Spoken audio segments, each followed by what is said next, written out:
अस्सलाम वालेकुम guys, welcome to my YouTube channel. आज की इस वीडियो में हम करेंगे ENG 201 की मिड टर्म की प्रिपरेशन। ठीक है, तो मिड टर्म की प्रिपरेशन के लिए आपको MCQs इस वीडियो में मैं आपको प्रोवाइड करूंगी।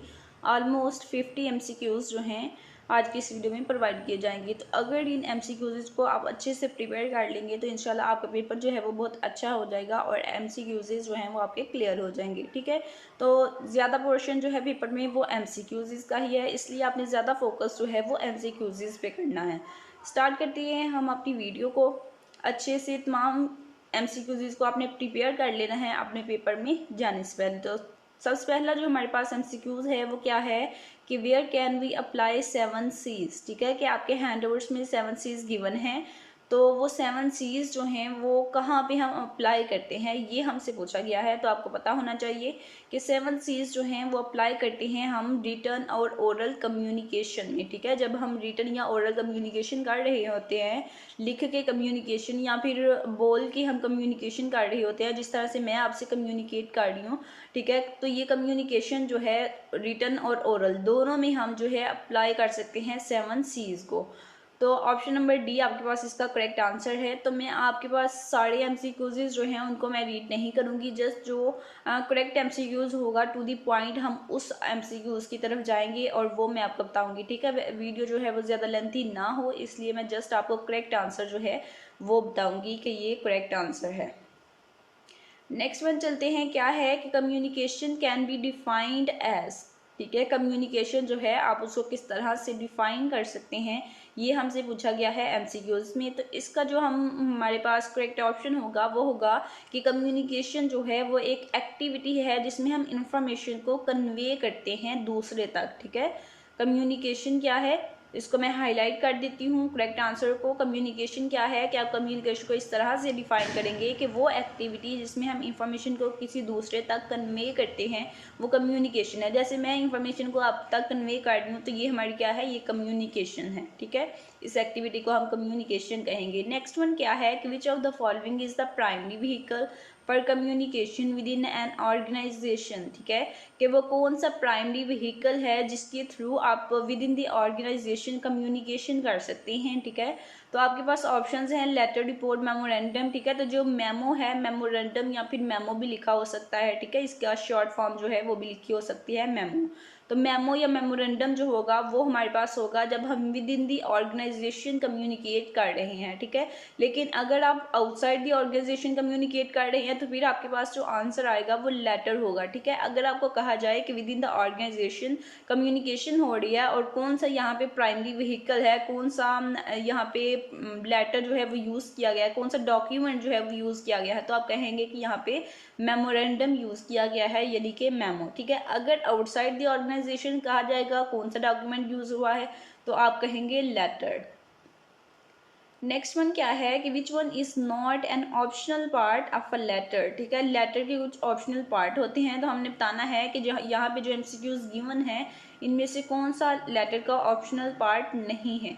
तो वो है हमारे पास option number 1, intention. Attention line जो है ये ऑप्शनल पार्ट नहीं है लेटर का। ठीक है, अदरवाइज लेटर में सब्जेक्ट लाइन भी होती है, इंक्लोजर भी होता है और सैल्यूटेशंस भी होती हैं। ठीक है, नेक्स्ट वन MCQs क्या है कि what is the extremely important implicit goal of a business document. ठीक है, कि हमारे पास जो बिजनेस डॉक्यूमेंट होता है उसका एक्सट्रीमली इम्पॉर्टेंट इम्प्लिसिट गोल क्या होता है। ठीक है, उसका जो गोल होता है वो होता है कि टू इस्टेब्लिश आवर रिलेशनशिप। ठीक है, कि जब हम किसी बिजनेस में डॉक्यूमेंट को यूज़ करते हैं, बिजनेस डॉक्यूमेंट जो है उसका जो मेन गोल होता है, जो मेन पर्पज़ होता है वो होता है कि इस्टेब्लिश करना रिलेशनशिप को। ठीक है, तो नेक्स्ट वन चलते हैं, क्या है कि ये MCQs जो हैं मैंने आपके लिए राइट की हैं और काफ़ी मेहनत इन पे लगाई है इस फाइल को प्रिपेयर करने के लिए, तैयार करने के लिए। ठीक है, तो आप लोगों ने अच्छा फीडबैक देना है, चैनल को ज़रूर सब्सक्राइब करना है और चैनल के साथ अटैच हो जाना है ताकि आपको नेक्स्ट आने वाली वीडियोज़ जो हैं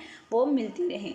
नेक्स्ट वन देखते हैं कि क्या है कि which one of these words is not a synonym for business. ठीक है, कि हमारे पास यहाँ पे कुछ MCQs गिवन है, हमने बताना है कि बिजनेस का सिनोनिम कौन सा नहीं है। तो ये बहुत ही इंपॉर्टेंट MCQs है, बहुत दफ़ा पेपर में रिपीट हुआ है, बहुत से स्टूडेंट से पूछा जाता है। ठीक है, तो बिजनेस का सिनोनिम जो नहीं है वो हमने बताना है। तो यहाँ पे एंटरप्राइज, प्रोजेक्ट, वेंचर, ये तीनों जो हैं ये बिजनेस के सिनोनिम्स हैं, और जो बिजनेस का सिनोनिम नहीं है वो है कैपिटल।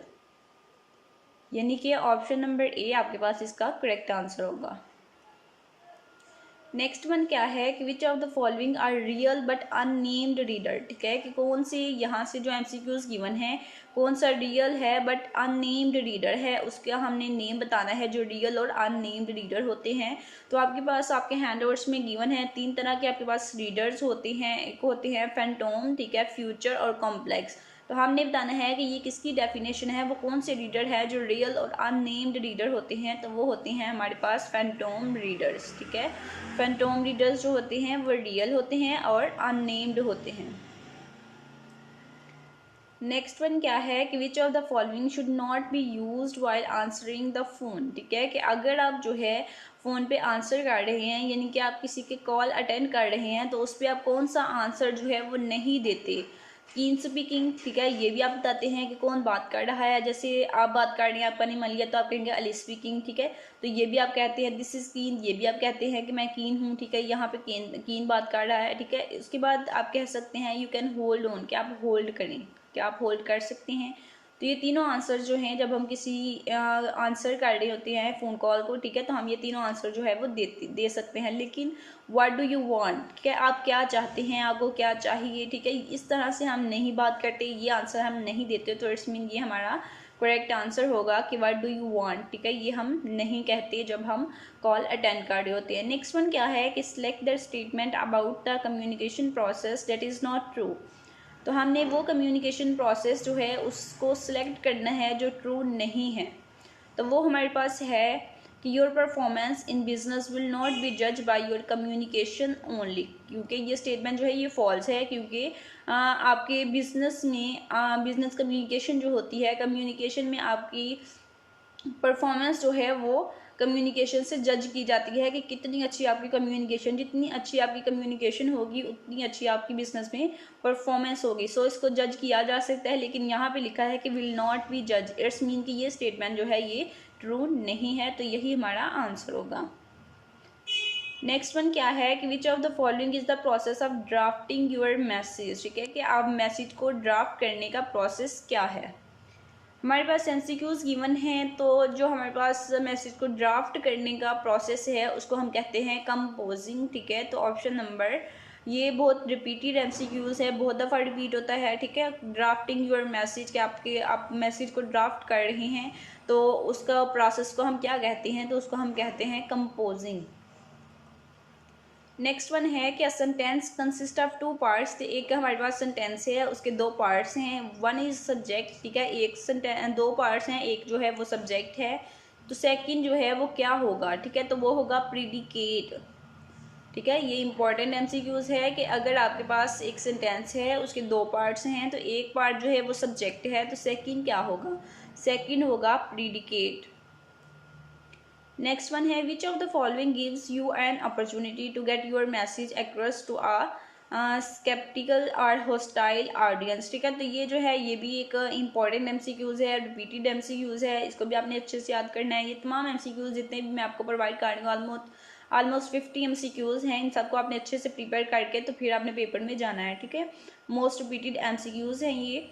तो ये हमारे पास है कि which of the following give you an opportunity to get your message across a hostile audience. ठीक है, तो वो हमारे पास इनडायरेक्ट अप्रोच होती है। ठीक है, इनडायरेक्ट अप्रोच होती है जब हमने हॉस्टाइल ऑडियंस जो है उसको मैसेज जो है वो पहुंचाना है उस तक मैसेज, तो वो इनडायरेक्ट जो है अप्रोच होगी। नेक्स्ट वन है कि ये डायरेक्ट और इनडायरेक्ट अप्रोच जो है इसका कॉन्सेप्ट आप लोगों ने क्लियर कर लेना है, इसके रिलेटेड बहुत से एमसीक्यूज पूछे जाते हैं।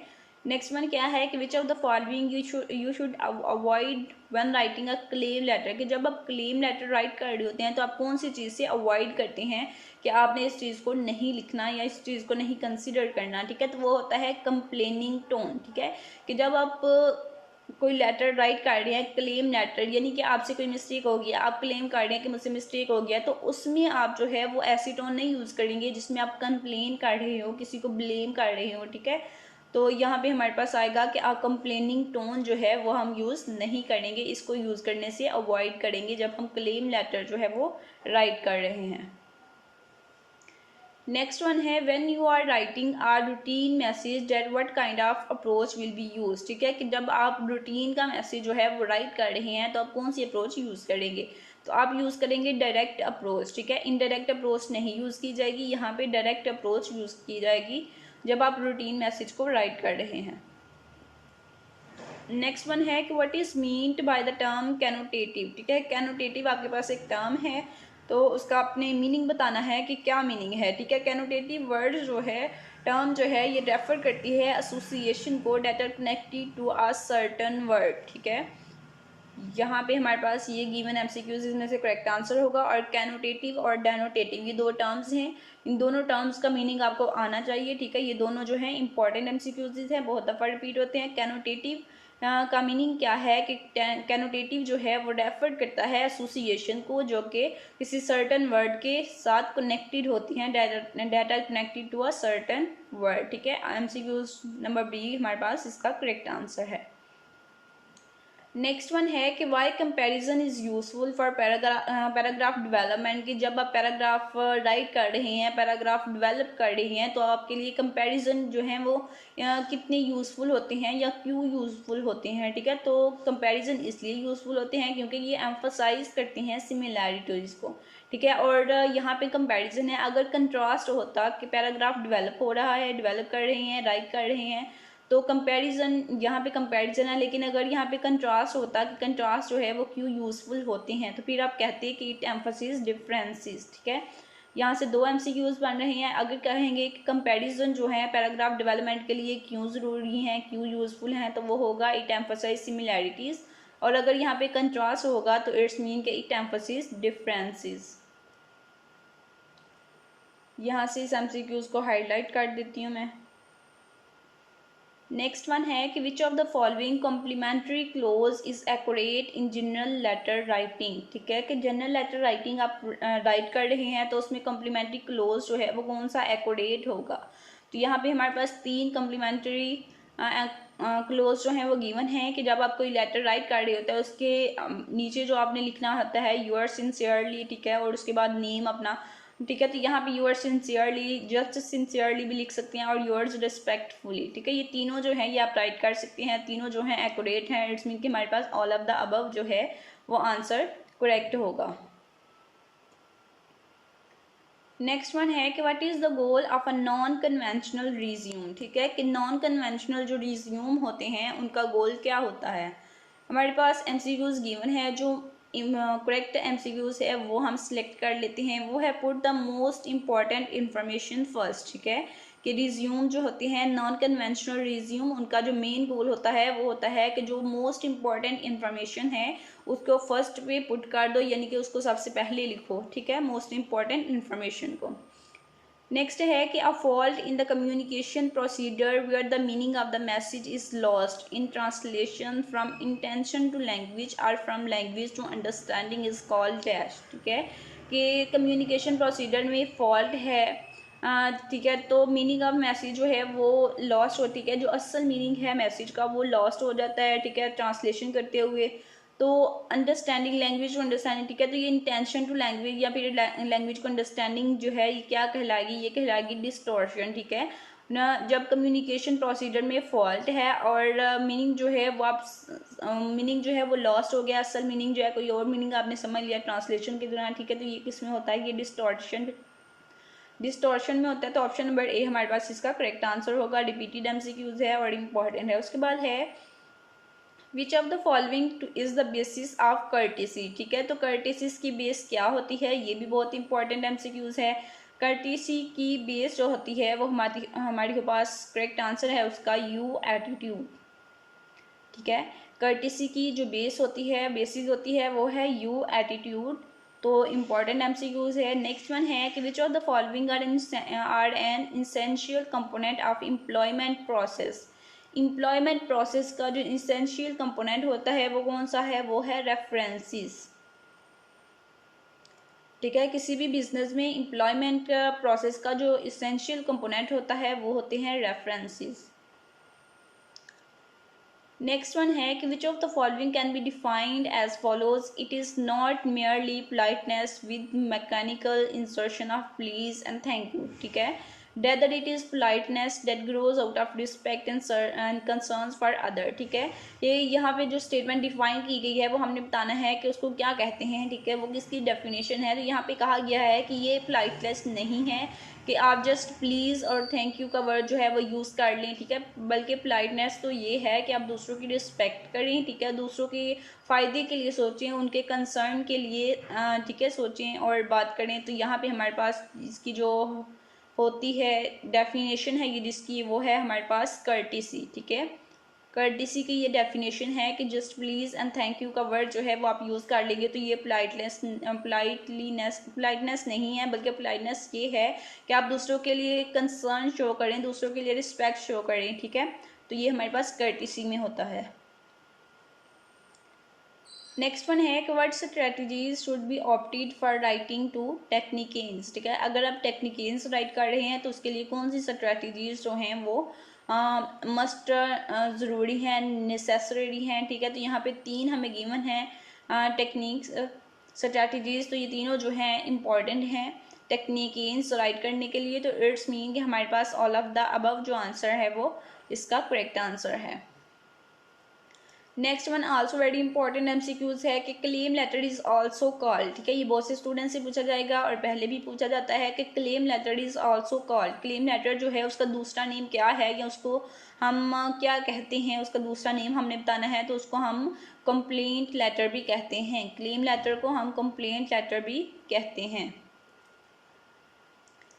नेक्स्ट वन है कि which of the following use salutations, तो सैल्यूटेशन जो है वो हम कहाँ यूज़ करते हैं, तो सैल्यूटेशन हम यूज़ करते हैं लेटर्स में। सैल्यूटेशंस हैं क्या, ठीक है, ये पता होना चाहिए। सैल्यूटेशंस लाइक जैसे हम लेटर राइट कर रहे होते हैं तो सबसे पहले हम ऊपर लिखते हैं डियर, जिसको भी आप लेटर लिख रहे हैं वो आपने लिखना है डियर कज़न, ठीक है, डियर ब्रदर, जो जिसको भी आपने लेटर लिखना है तो वो जो डियर सैल्यूटेशन है, डियर या मिस्टर मिसिस, ठीक है, जो भी आप लिखते हैं सर, तो ये हमारे पास सैल्यूटेशंस होती हैं, तो ये हम लिखते हैं लेटर्स में।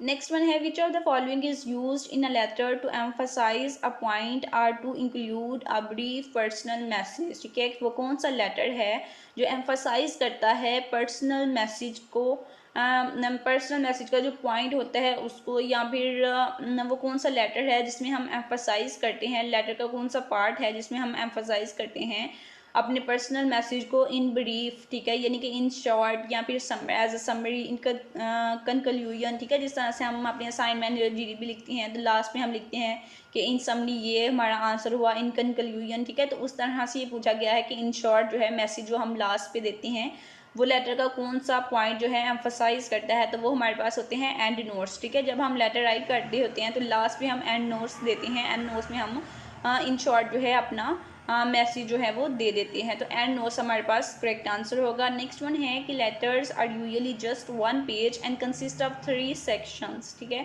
तो वो सेक्शंस कौन सी होती हैं, 3 सेक्शंस वो हमने बताने हैं। लेटर्स जो होते हैं वो यूजुअली 1 पेज के होते हैं और उसमें 3 सेक्शंस होते हैं। वो 3 सेक्शंस कौन से हैं उनके नेम हम देख लेते हैं कि उसमें होता है सबसे पहले फ्रंट मैटर, उसके बाद बॉडी और उसके बाद एंड मैटर, ठीक है।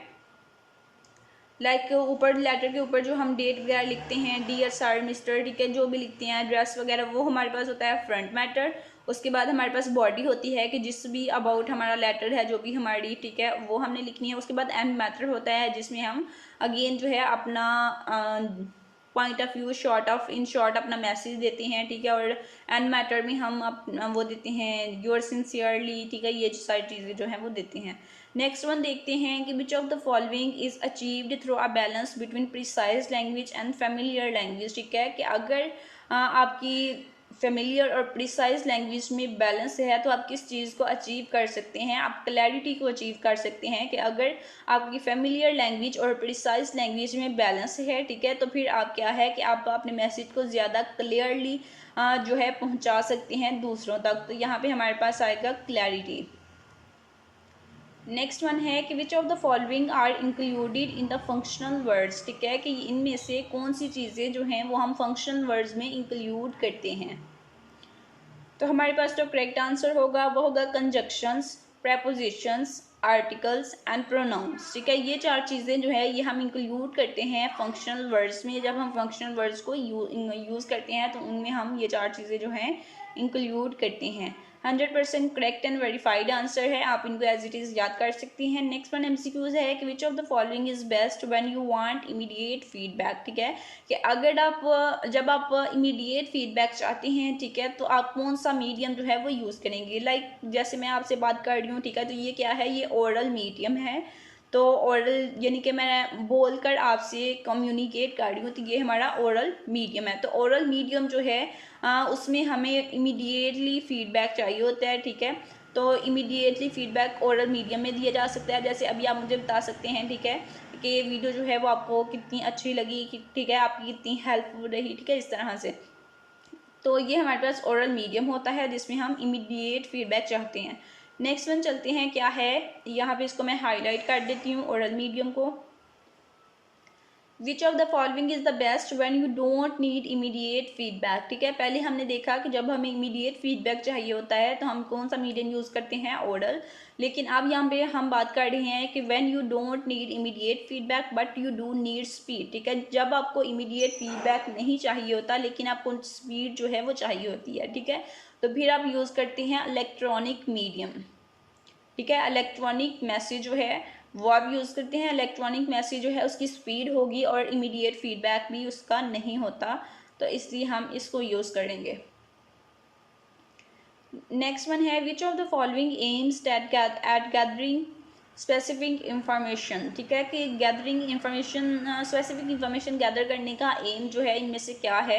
तो उसका एम होता है, स्पेसिफिक इंफॉर्मेशन को गैदर करने का जो मकसद होता है वो होता है लेटर ऑफ इंक्वायरी। ठीक है, यानी कि किसी शख्स के बारे में, किसी पर्सन के बारे में आप कोई स्पेसिफिक इंफॉर्मेशन जो है वो इकट्ठी कर रही हैं, तो उसका उस इंफॉर्मेशन को इकट्ठा करने का क्या मकसद होता है कि आप किसी के बारे में इंक्वायरी कर रही हैं। ठीक है, तो यहाँ पे हमारे पास लेटर ऑफ इंक्वायरी आएगा।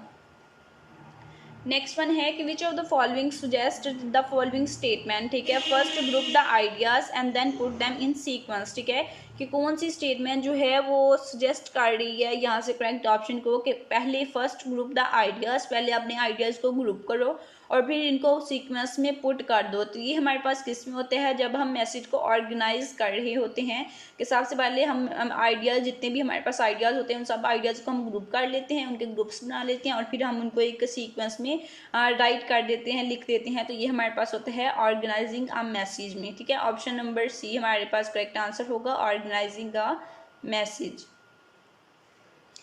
नेक्स्ट वन है कि विच फ्रेज इज़ करेक्ट। ठीक है, तो यहाँ से हमने करेक्ट फ्रेज बताना है, बहुत इंपॉर्टेंट एमसीक्यूज है ये भी, और ये लेटर इंक्वायरी वाला भी बहुत इंपॉर्टेंट था। ठीक है, तो सारे ही ऑलमोस्ट जो रिपीटेड और इम्पॉर्टेंट एमसीक्यूज हैं वही मैं आपसे शेयर कर रही हूँ।